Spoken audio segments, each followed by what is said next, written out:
Stephen Livman is here with me. This is the Flipping America show. If you're just joining us, on this show, we don't encourage everyone to drop what you're doing and start flipping houses like you see on TV, but we do encourage everyone to consider real estate as a part of a balanced investment portfolio. And to that end, my aim is to bring you the best information, news, statistics, demographics, methods, and inspiring personalities like our show guest today, Stephen Libman. Now, in the last segment, Stephen, we talked mostly about just some practical nuts and bolts things, but on this segment, I want to talk about your journey. Let's go back into time.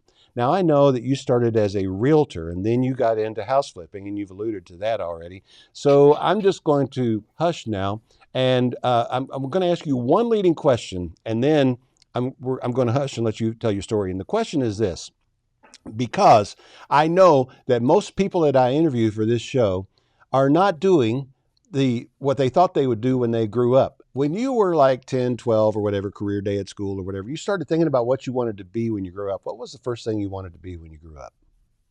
So the first thing I wanted to be was an FBI agent. Oh, that's cool. Yeah. Well, you would think, right? But then I learned how much paperwork they have to do, and that's not really for me.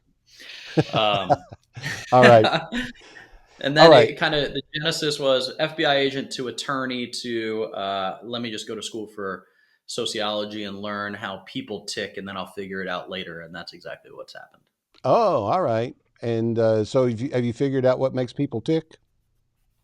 There's a lot of things that make people tick, but yes, in general, from a high level, you can see that most people do similar things predicated on a lot of influences that they have in their lives. The good news is that your past doesn't dictate your present if you have the mindset to change it, right?